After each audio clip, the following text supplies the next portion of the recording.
Quinn on behalf of the state of Florida. Good morning, Your Honor. Frank Prieto on behalf of Ms. Clenney.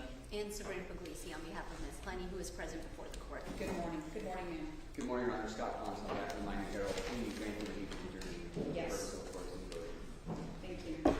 All right, this matter is set for today on the defense's motion for entry of a protective order and request for conjunctive relief. Both sides ready to proceed? Second ready. Yes, Judge, defense is ready. Just a few questions before I hear arguments of counsel. The matter is set for evidentiary hearing. At the last setting, I had inquired whether or not there was going to be any amendments or any supplemental filings. The court is under the understanding that there had not been any updated nor revised pleadings. Is that right? Judge, no, that's incorrect. On August 29th, the defense filed an omnibus reply to both Minor Herald and the state. I do have a courtesy copy for the court. I'm ready. Well, here's a Is color that copy. e-filed? Was that sent to the It was e-filed. Okay. And from the state? Nothing from the state judge. All right. And Mr. Hans? Nothing from us, Your Honor. All right. So there has not been an amended declaration filed as of yet? No, ma'am. Okay. All right. Thank you. What was that? Okay.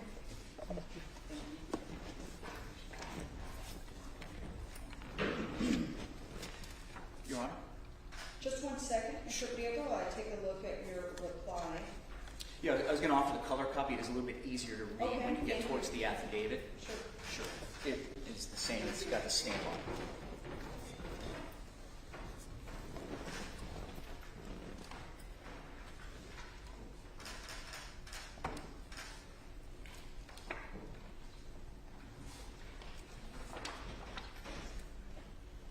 All right. Let's take a 5-minute recess. I'd like an opportunity to review your reply. I appreciate that, Judge. And next time, I will make sure that Your Honor gets a copy with a binder with the relevant pleadings.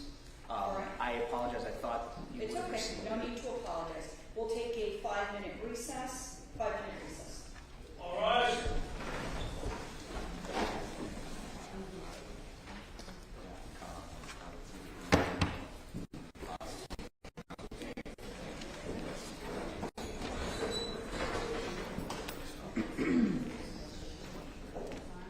Yeah, I was going to say, if you don't want to do that, sure.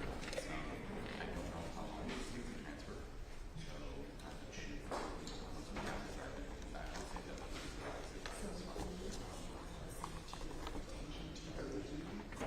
So,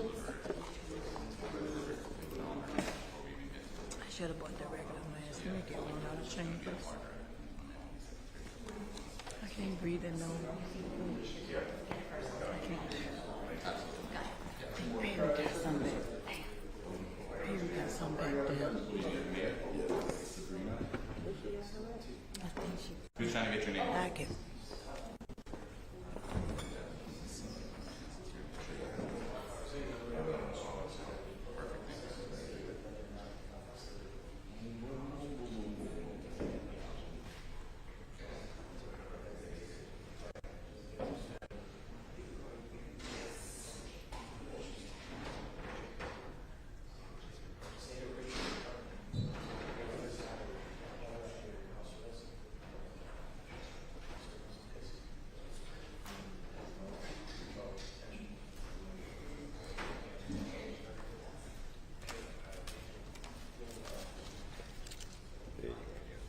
Are we on Zoom?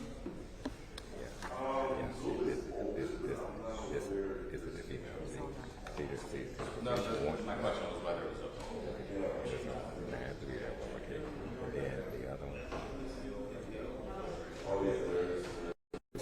Yeah, I figured it would be. They just never had it on. We just have to flag it. Yeah. It can still go to position 3, but it has to go to position 3. Okay, got you. Okay.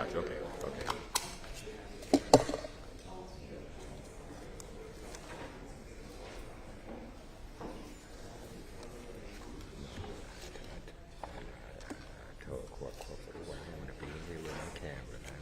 Here with my camera. I think, looking at I gave her the hands up.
thought he was coming inside.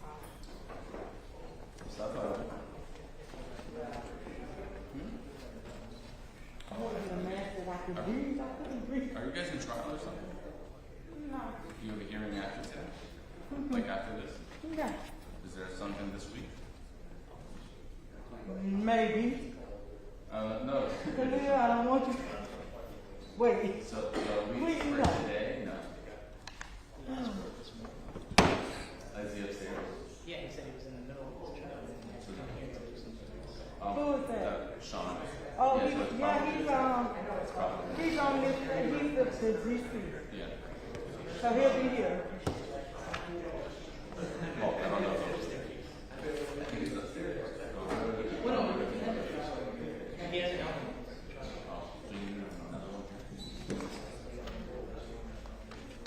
No, we didn't hear.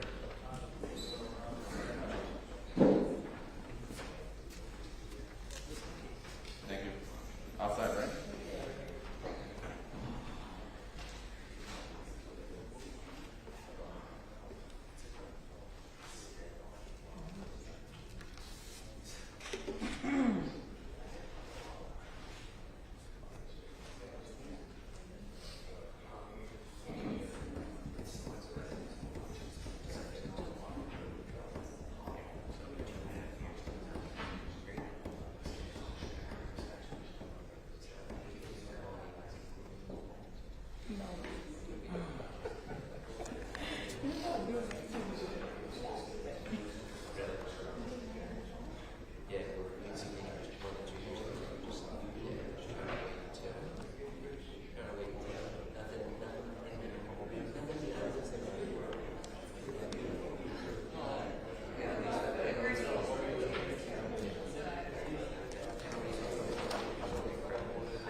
She has the court copy. Okay. So I thought she was. she took it to read it. Thank you, please be seated. All right, we're back on the record.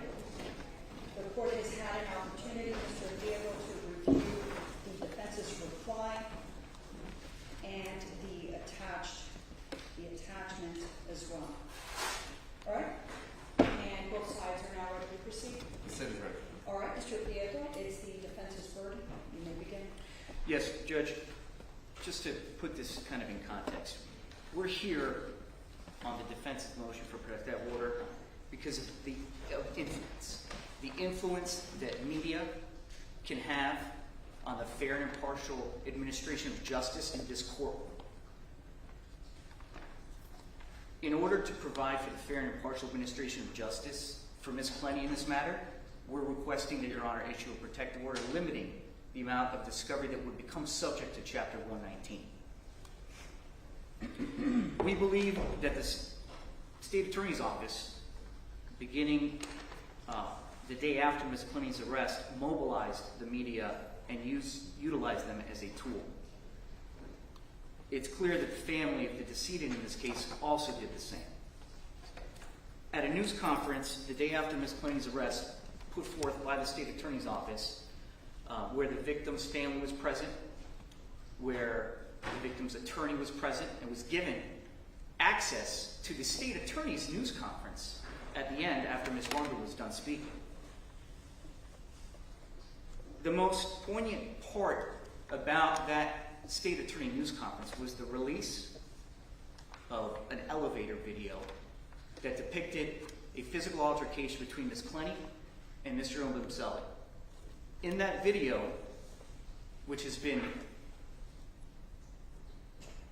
disseminated by millions now and edited, it's not, the State Attorney put it out there without any context. The beginning of that video shows Ms. Clenney trying to keep Mr. Obumseli from getting onto the elevator. It's important to note that that elevator also goes directly to that apartment. But why is that important here?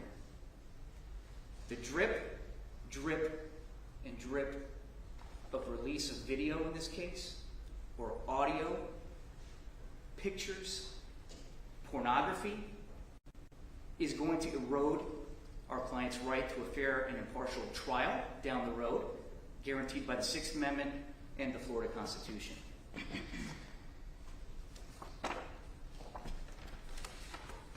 Now that Rule 2.420 of the Rules of the Judicial Administration talk about the power that the court has, as outlined in my reply, and subject obviously to the Lewis test. We have to show that there's no other alternative other than seeking some type of closure, and in this case, a partial closure. The defense submits that we have met the burden by using the attached affidavit, which we submit to the court's evidence in this matter, and that is the affidavit of Michael Haas. But I'd like to go back. Before becoming a public record, well, let me back up. It's clear. Once the state turns over discovery to the defense, it becomes subject to Chapter 119, which has its own built-in exceptions, one of them being protecting the interests of third parties. In some cases, the defendant's confessions are protected. So these things would be redacted, and we'd like to hear from the state how they would plan to redact those items. But as a threshold matter, under the Rules of Judicial Administration, Your Honor has the power and the discretion, as indicated by the appellate courts, it's in the sound discretion of the trial judge to grant or limit criminal discovery. And that's State v. Kuntzman 643 SO2D 1172, and that's a third DCA case out of 1994. The Rules of Judicial Administration allow Your Honor to issue protective orders for discovery. Clear, black and white letter of the law. It's done very often in federal cases, more so to protect government procedures and investigative techniques, but it is done very often more so in federal than it is done in state. Why is it so important here? The Miami Herald, in their response to my motion, put forth some numbers about how many website hits that were related to the article concerning the elevator. And they're like 4,000 here, 4,000 there, 2,000 here, on their articles. Just on their articles. And no offense to the Miami Herald, but they're not a nationwide publication. Those numbers are very small, I think. But we don't live in the golden era of the Miami Herald. We don't live in the golden era of any kind of print magazines or print publications anymore. This is publication by immediate release, and this occurs over all kinds of websites, all kinds of social media platforms, and that's the world we live in today. One tweet, you hear it all the time, it goes viral, and it's got millions of retweets and this. Their numbers saying that, oh, we're not affecting anything here, we want to access freedom of the press to get all this discovery, which will contain salacious materials. They want it all. To bump up the click, ka-ching, which is the money, the revenue that they're driving through the clicks to their site. That's the motivation here for the Herald, to intervene. It's not to protect the public, freedom of the press for the public. They need clicks. That, when we're countering the weight and the influence that this will have on Ms. Clenney's trial down the road, her right to a fair and impartial jury, which I submit to the court by the state already releasing that video, has already elongated the jury selection process by days. This continued drip, drip, drip of information coming through the discovery, which is listed, there's thousands of photos. They did a cell phone download of Ms. Clenney's phone, which is going to contain hundreds, this degeneration, hundreds, probably thousands of text messages. It's also going to contain content that she would use on her OnlyFans site, which has nothing to do with the events of August 3rd, 2022, April 3rd, 2022, when Ms. Clenney had to defend herself. It's going to contain, this drop of discovery, I'm submitting a terabyte drive to the state, is going to contain personal text messages with her family, friends, third parties that have nothing to do with this case. And that's going to be subject to Chapter 119, and the media, through Ed Griffith and the state attorney's office, they're going to send links to the media. Here's your public records request link to this video. And it's going to contain information that is highly inflammatory, prejudicial, completely irrelevant and would never pass muster to come into the four corners of this courtroom for Your Honor to make an evidentiary ruling as to whether it's admissible or not. That's what we're trying to protect here.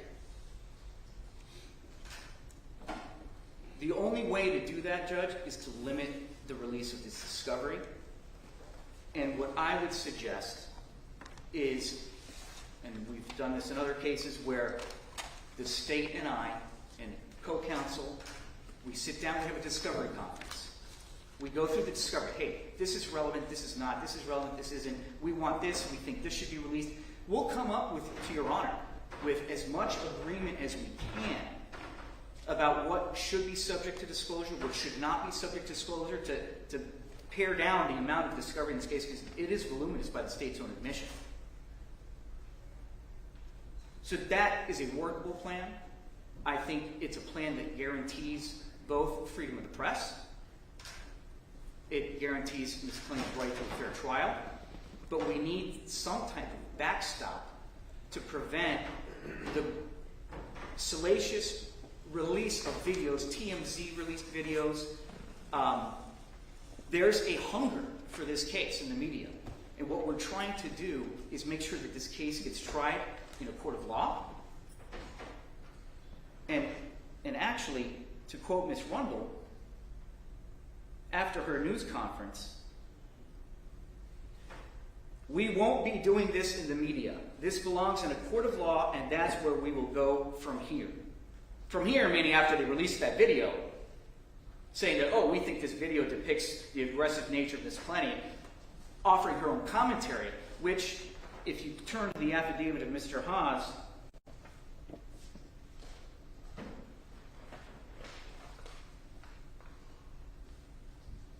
sorry, Judge, forget a moment.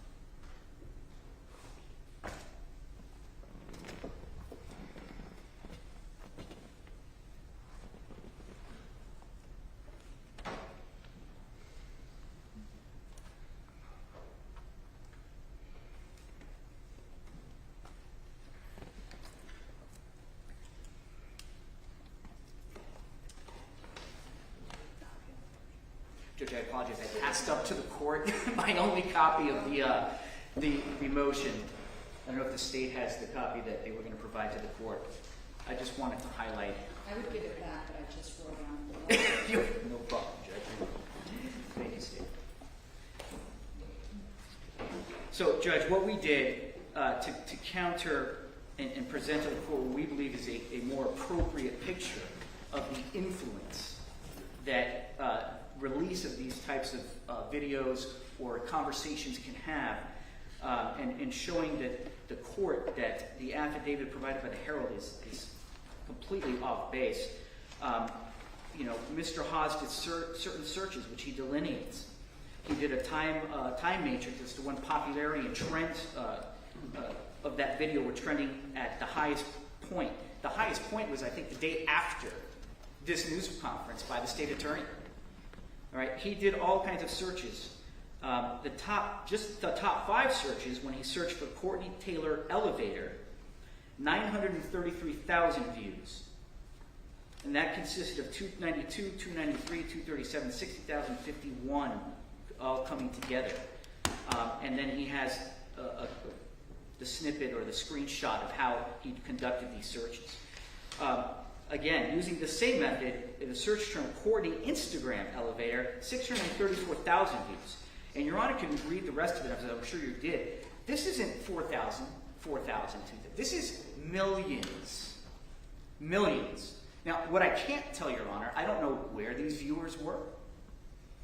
But I do know that this video is, and that was last week. So these numbers could be increasing. Every time there's going to be a drip of release of information through Chapter 119, if Your Honor doesn't grant this protective order, you're going to see these same spikes. Oh, video released of Ms. Clenney talking to Mr. Obumseli days before. This case needs to be tried in this courtroom with the protections that I know Your Honor will give us to a fair and impartial trial. Jury, and under the rules of judicial administration, a fair and impartial administration of justice.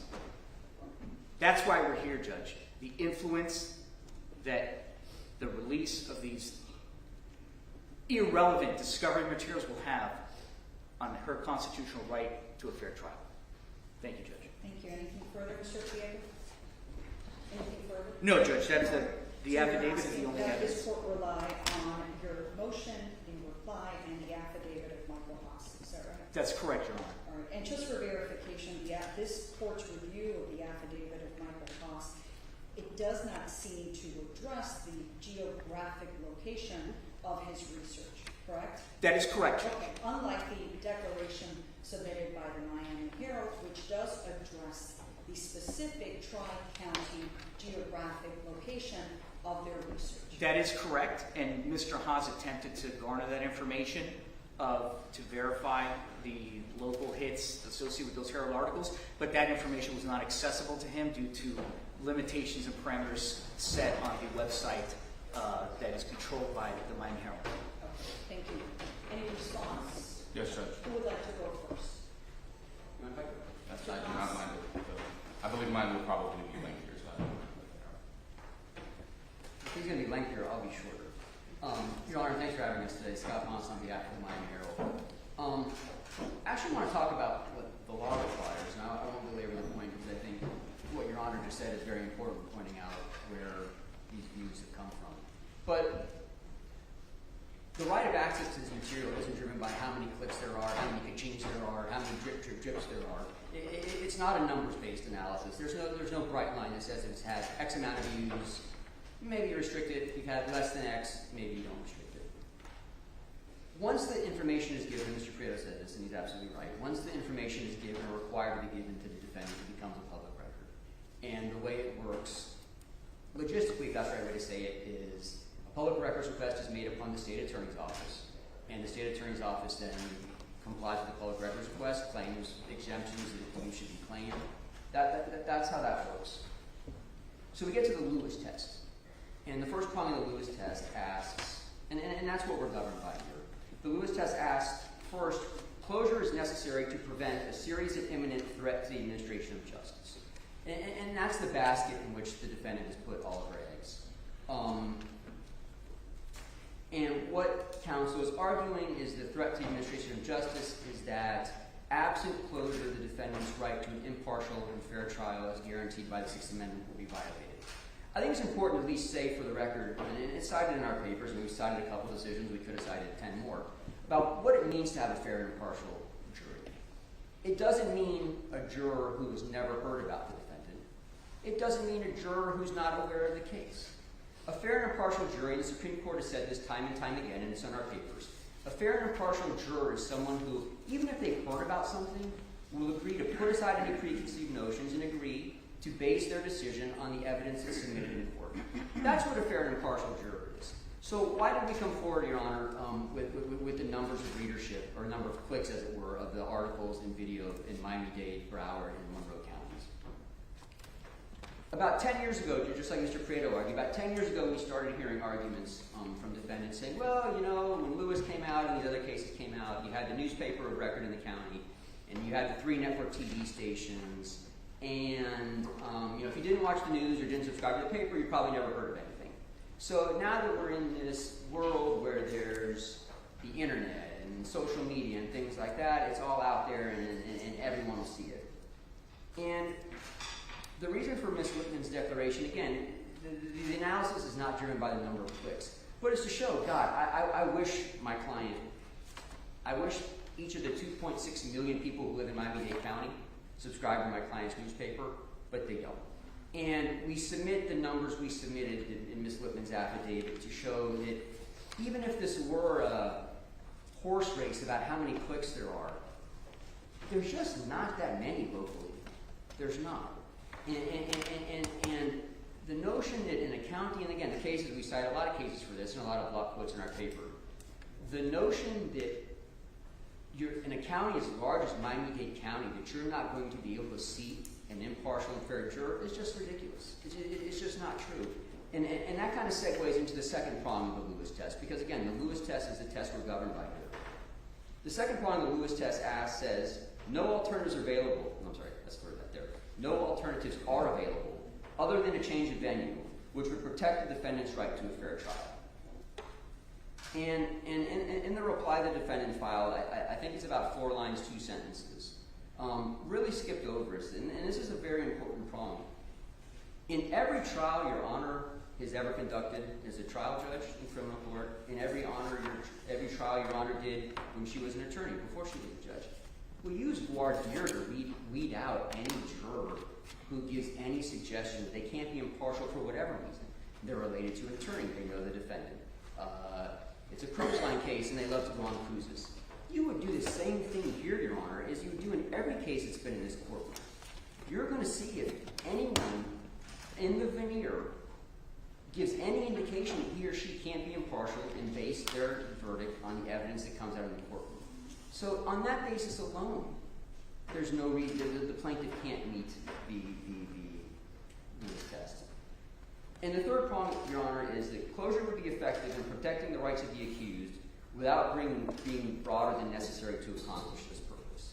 And again, Your Honor, that kind of gets to what we've just been talking about, is that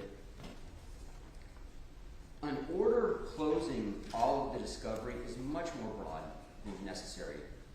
We have voir dire, we have admonitions to the jury. Just closure is way too broad I don't even want to say remedy, because I don't think we're talking about remedies. It's much more broad than needed. And Your Honor, I want to be clear for the record whether I need to object to its admission on relevance grounds or whether I just will make argument as to relevance grounds. Mr. Haas's declaration is wholly inapposite and irrelevant for the reasons Your Honor pointed out on her own. How many people around the world have clicked on this just doesn't matter, because we're not the United Nations. We're not drawing a jury from around the world. We're drawing a jury from Miami-Dade County, and there's been no indication from defendant, and it's their evidentiary burden, there's been no indication to show the circulation or the views of any of these videos in Miami-Dade County. And indeed, if you look at some of the screenshots, it's a little hard for me to see. I don't have a color copy. But some of the screenshots are like from the Dallas News, from NBC Today show. I mean, they're not local. They're not local. And so, Your Honor, I won't belabor the point. I know the state wants to speak as well. Just the Lewis test has not been met here, and there's no basis for you to grant the relief that the defendant seeks. If Your Honor doesn't have any more questions, I will. I do. I have one question. Okay. And what is your client's position and your position as to the defense's any alternative request for partial disclosure? Well, I don't know what that means. It sounds like being kind of pregnant. I mean, once the defendant gets the materials, they become public records. And the fact that the defendant is showing it to them in a meeting and then taking it back to their office and they're going to talk about it, I think the kind of toothpaste is out of the tube, to use a little bit too many metaphors here. I think that once it's been seen, that's gone. I mean, it's hard for me, having obviously not seen this and not knowing what's there, it's hard for me to talk about what I don't know. I mean, the defendant made the decision, strategic or otherwise, to come in and ask Your Honor for a prophylactic, preemptive relief. Just stop everything from coming out. They could have waited and said, here are the 3 things that we think for whatever reason should not be gone out, and done it in a much more targeted, specific way, but that's not what they did.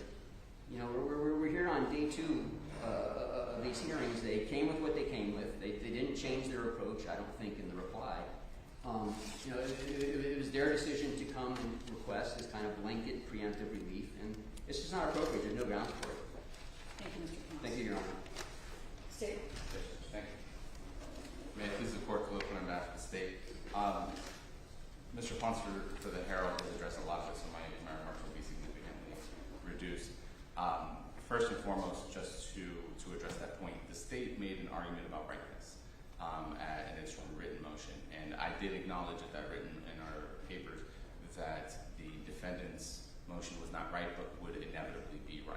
And part of the fundamental problem, and Mr. Ponce just addressed it in the defendant's motion, is that frankly they do not know what they do not know, and they are asking this court to issue a blanket order preventing the state from complying with state law as part of the executive branch. And that's my segue first to the defendant's reply, because the defendant is operating under rules of judicial administration about court documents. As is clear in their pleadings, for example, the legislature is not subject to public records requests because the legislature has not created laws that apply to them. Chapter 119 is what governs the state of Florida and its obligations to comply. And frankly, normally these issues are contested between the state and Herald, where there are disputes as to what is or is not exempted. The problem here is that we are unusually in agreement where a blanket order is not appropriate, and my job as a prosecutor is to be a minister of justice and inform the court of that. The defendant's motion is not proper for various reasons. One is asking the court to sit in excess of the legislature and say Chapter 119 does not apply because we don't like it. And that's not appropriate. Secondly, and I made this argument about equitable relief, and I think it translates also about the quote-unquote drip. This case became newsworthy because of a particularly bloody video that was posted on the news. Instead of remaining silent, the defendant chose to release a public statement on April 8th and released it to local news. A month later, while there was still intrigue, the defendant released another statement to Rolling Stone and Fox News. A month after that, there were more statements. Frankly, it was Mr. Prieto who both informed the press and the state of Ms. Clenney's arrest. He, Mr. Prieto, sent myself and Ms. Hogue an email asking if we had issued an arrest warrant, which at that time was under seal, and frankly, I could have been held in contempt of court had I disclosed it to anyone. And he was the entity that made it known for the state and the press. Again, I have to note, I was in contact with the U.S. Marshals in Hawaii, and they had not called me yet because Ms. Clenney was allowed to call her mother before, who relayed the message, I imagine, to Mr. Prieto of her arrest, before the state was even aware. It was because of Mr. Prieto and the defendant's conduct that, frankly, there is such scrutiny, and as a public office, we are obligated to answer to the public. As I noted in our papers, the surveillance video that was provided, as much as Mr. Prieto would choose to argue admissibility, I will not go down that rabbit hole. But the simple fact is that is less than 1/4 of 1% of the total discovery in this case. And as Mr. Prieto mentioned about text messages, first it was the victim's phone that we've accessed, not the defendant's phone, and that's noted in the discovery exhibits. But there are 12,220 text messages between them alone. For us to sit over those 9,000 pages on a PDF and go line by line with Mr. Prieto to decide what to disclose to the press is not attainable. First, because frankly it would push the state to have to disclose what it will and will not seek to admit in court. Besides that, we have a public records office staffed by 3 attorneys and support staff that go line by line and will be issued with exempted material. So, for example, if the Miami Herald filed a public records request asking all of the text messages, we would reply that's too broad unless you want us to go line by line over 9,000 pages because something specific, and so on and so forth. That is the proper administration of Chapter 119. As it pertains to their motion, I believe it lacks legal merit, both for the reasons I stated, because it's asking this court to exercise its judgment over the legislatures in Chapter 119, but 2, because he completely, on its face, fails to meet any of the requirements. As counsel for the Herald noted, the affidavit does not particularize location, and this is not the first prosecution one ever made, but 2 of particular scrutiny. And that's both criminal and non-criminal, and I can go on for days about other cases, but I won't. The simple fact is the defendant has failed to meet their burden. They're asking the court to, frankly, allow them to control the narrative. And that's without knowing what the discovery is. More than 90% of cases close out to plea resolutions, and God only knows what this case will ultimately resolve as. But the defendant doesn't even know what they're asking the court to seal. And because of that, the court must deny their motion. It is not right. It is not sufficiently narrowly tailored. And frankly, it's asking the court to do something that is not within the court's authority. And for those reasons, we ask that the court deny their motion on the merits. Thank you. Any final words, Mr. Prieto? Yeah, Judge, I would like to pick up on counsel for the Herald saying, that the toothpaste is out of the tube. That's exactly the problem that we have here. Once the toothpaste comes out of the tube, we can't get it back in.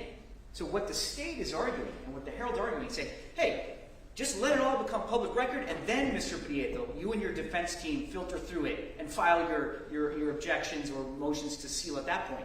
At that point, the cat's out of the bag, the toothpaste is out of the tube. We cannot. What will happen is the state will release this under Chapter 119. The media is going to gobble it up in a room full of reporters. Ooh, look what I found. Look at this. And by that time, the defense wouldn't have had an opportunity to have draft a motion, draft some type of protective order, bring it before your honor. That's why we're just trying to preempt the just dump of all these mostly, and I take issue with the state saying, we know exactly what is evidence in this case. The cell phones, Ms. Clenney produced her content on her cell phone. We know that that is out there. Mr. Obumseli's phone probably had some adult content on there as well. Photos, performances that have absolutely nothing to do with adjudging Ms. Clenney innocent of these charges. This is going to turn into a circus of media outlets publishing salacious material that has absolutely nothing to do with guilt or innocence in this case. We can't undo it once it's there, once it's done. And again, the rule of judicial administration talks about a fair, impartial, orderly administration of justice. So the argument by the defense is twofold. To preserve that, plus my client's right to a impartial jury, it's the combination of both. We want this to be orderly.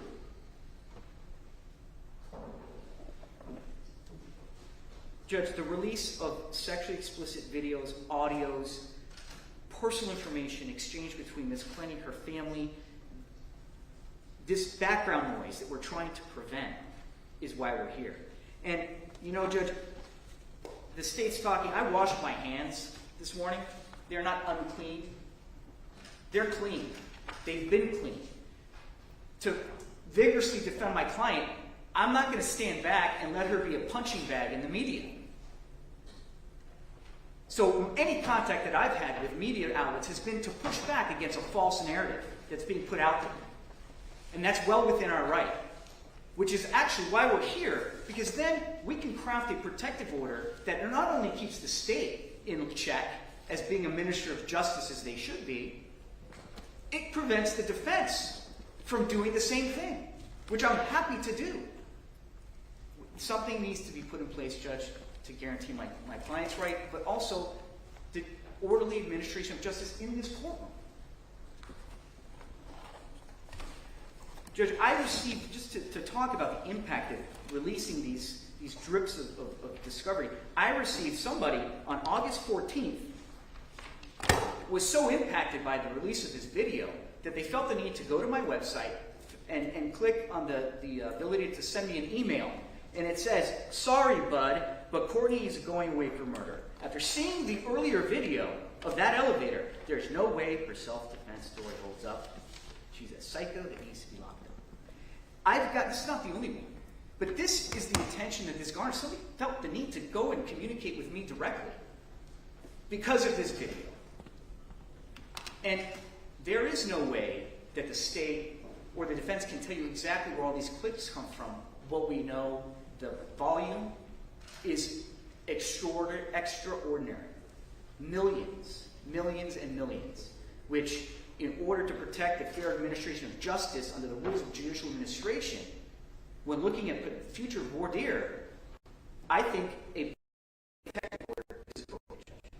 Thank you, Your Honor. Thank you. Thank you both. Anything further from either side? Nothing from the state, Judge. Not by the defense, Your All Honor. right, thank you. Thank you both for your persuasive arguments. As I said before, this court has had the opportunity to review all motions filed, including the reply that was provided to the court today. I had an opportunity to review the case law that was cited in the intervener's response to the motion, as well as the declarations and the affidavits of both experts. Based on argument presented here, based on the written pleadings, the legal authority, and the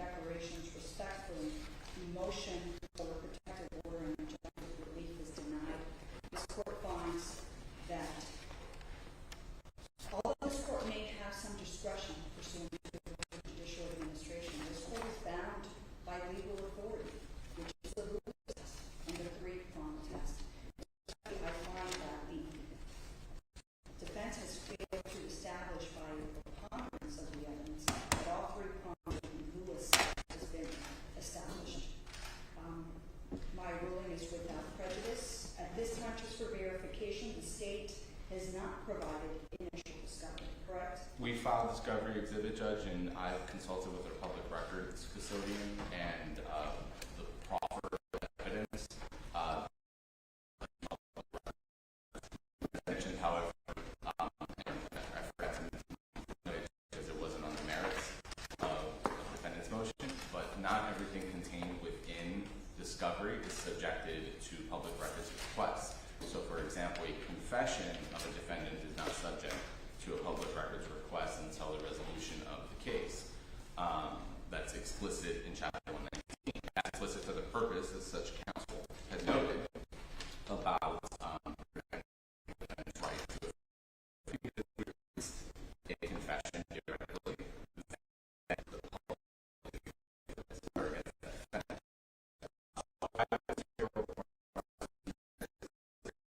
I imagine my office, because of my personal experience, will have significant objections to, and that's assuming we ever get to the point where the Miami government makes a request, which I doubt, frankly, they would. And I think there would be some point in no states the defense, and that's just across the board. So we've provided an exhibit. We have proffered that to the defense. We are awaiting whatever digital medium they choose to provide us to give it to them. There is still a significant amount of evidence that we are waiting on, and warrants that are still pending on particular mediums, such as the defendant's cell phone, for example. And so I think we're just in the early stages at this point, Judge. All right, thank you. Judge, and not just, I'm providing Mr. Quinnen, the defense's check for the 1 terabyte drive so they can get cracking. Okay. Sound and trial dates. We did, We'll Judge. keep those dates. If there's anything else that needs to be placed on the calendar before then, please feel free to do so, and you can coordinate scheduling with my judicial assistant. Anything further? Nothing from On the your state, side? Judge. All right, thank you both. Have a good day. Thank you. Thank you. Thank you, We're Your going to have a 12 o'clock. Oh. All right, short recess.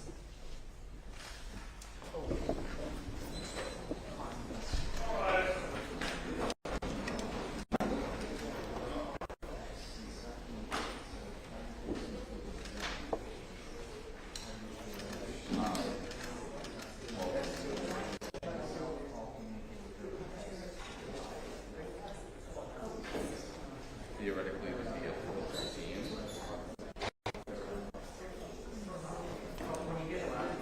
Well, we did the warrant. The warrant should have been signed.